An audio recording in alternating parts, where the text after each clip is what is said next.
मधुबन जंगल रे मदना चढ़ई ता स्त्री टिकी चढ़ई आ पुओ राजू सह बहुत खुशी रे रहउथाए। मदना चढ़ई खेतरे चाष बास करी ता परिवार को पोषुथाए। सबु वर्ष परी ए वर्ष मध्य कार्तिक पूर्णिमा आसी जाइथाए। कार्तिक पूर्णिमा रे डंगा भसाइबा पई सेही जंगलर सबु चढ़ई मानक खुशी कहिले न सरे।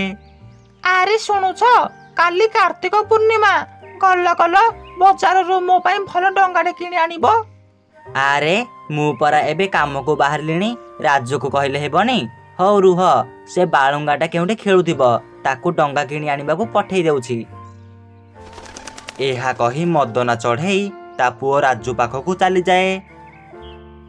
आरे पुओ राजू गलु गलु तू माँ पे बजारରୁ भल डंगाटे किणी आनिबू। बापा बापा माँ डंगा आनी कौन करिबो? से कौन नई रे डंगा चलई माछ धरिबाकू जीव कि? नाई पुओ से कथा नुहे, काली कार्तिक पूर्णिमा तेणु आमे समस्ते काली मिलीमिशी डंगा भसेइबा। सेथि पई तू जा आउ बजारରୁ डंगा किणी आन, मु बिल्लो को जाउछि। हौ बापा मु जाउछि। सुन पुओ बेसी टंका वाला डंगा आनिबुनी, कम टंका वाला सुंदर डंगाटे आनिबू। हौ बापा ठीक अछि, मु डंगा आनिबाकू शीघ्र जाउछि। तापरे मदना चढ़ई बिल को चली जाए आउ राजू ता सांग मानक सह बजार को चली जाए। आरे गोरी शुणुछ मु जल्दी जाए बगीचा को, नहले से दुष्ट बालुंगा चढ़ई माने आसी मो कदली गछ आउ सब फलमूल चोरी करी नहीं जिबे। एहा कही कालू काऊ ता बगीचा को आसी जाए।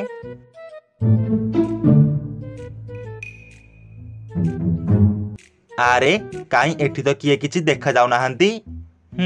ए खरा बेलटारे किए आसीबो, जाउछि टिके सोई पड़िबी। तापरे कालू काऊ सही खटरे सोई पड़े।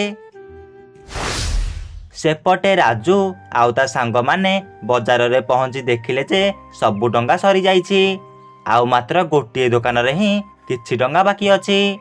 से माने सही दुकान को डंगा आनिबा को गले। मौसा ए डंगा केते टंका? ए छोट डंगाटा 100 टंका आउ बड़ डंगाटा 500 टंका आउ कम पैसा डंगा गुड़ाक सरी गलानी।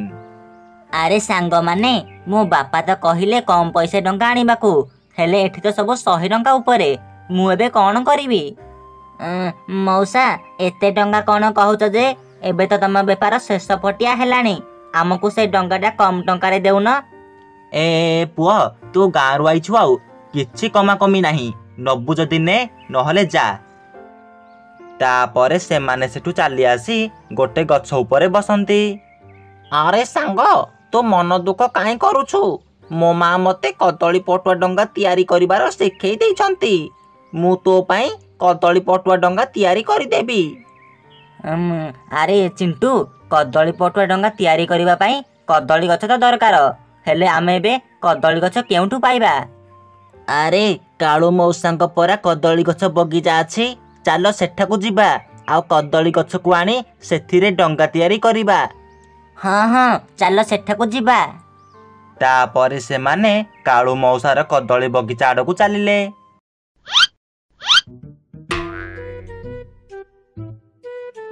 आरे सांग माने एबे तो कालू मौसा सोई पड़िछि, चालो धीरे धीरे जाई कदली गछटे धरी पळाई आसीबा।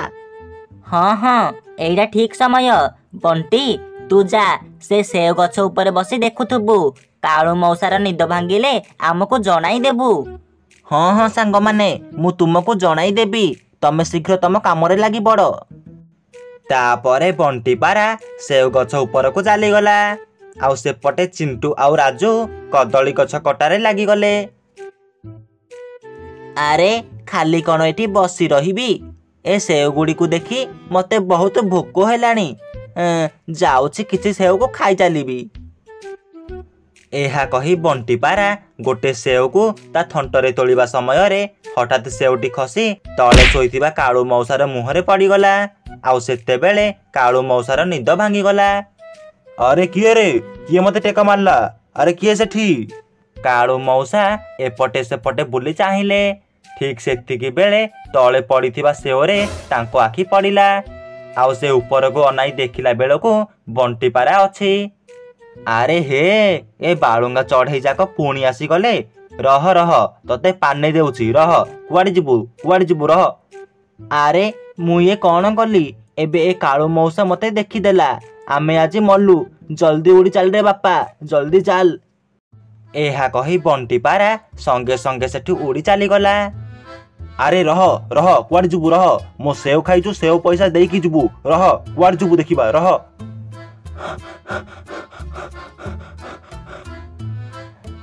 ଆରେ ଆରେ ସାଙ୍ଗମାନେ, ମୁଁ ଧରା ପଡ଼ିଗଲି ରେ।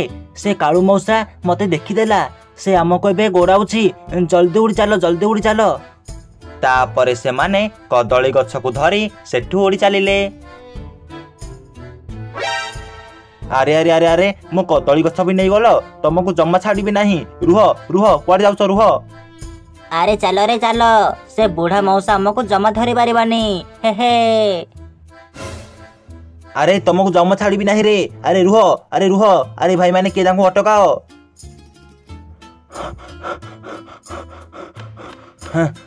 ଏ ବୋପାଲୋ, ଆଉ ଉଡ଼ି ପାରିବି ନାହିଁ। ଯାଉଛି, ଗୋଟେ ଗଛରେ ବସି ପଡ଼ିବି।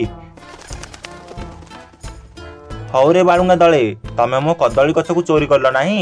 ହଉ, ତୁ ମଦନା ପୁଅଟି, ତମ ଘରେ ଯୋଉ ଛେଳିଟା ନାହିଁ, ସେ ଛେଳିକୁ ଆଣି କାଲି ଛାଡ଼ ଖାଇ ନ ପାଳିଛି।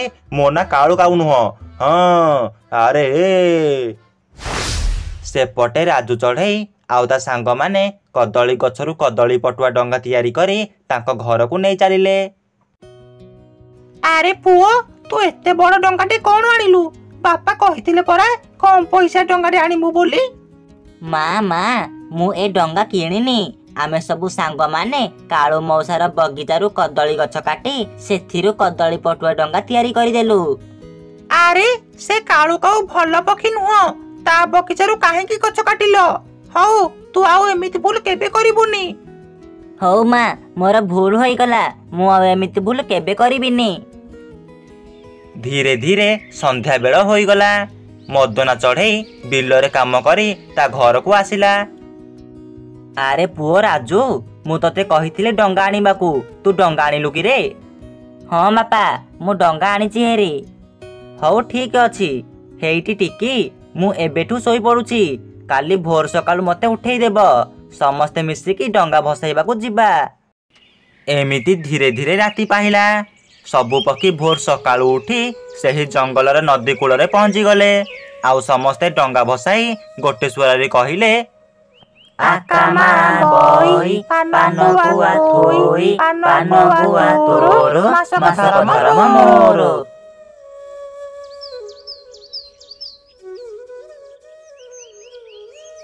ସାଙ୍ଗମାନେ, ଆପଣ ସମସ୍ତଙ୍କୁ ଆମ ତରଫରୁ କାର୍ତ୍ତିକ ପୂର୍ଣ୍ଣିମାର ହାର୍ଦ୍ଦିକ ଶୁଭେଚ୍ଛା ଓ ଅଭିନନ୍ଦନ। ସାଙ୍ଗମାନେ, ଯଦି ଏହି କାହାଣୀଟି ଭଲ ଲାଗିଥିବ ତାହେଲେ ଭିଡ଼ିଓକୁ ଗୋଟେ ଲାଇକ୍ କରି ଏହିପରି ନୂଆ ନୂଆ କାହାଣୀ ଦେଖିବାକୁ ଚାହୁଁଥିଲେ ଆମ ଚ୍ୟାନେଲକୁ ସବସ୍କ୍ରାଇବ୍ କରିଦିଅନ୍ତୁ।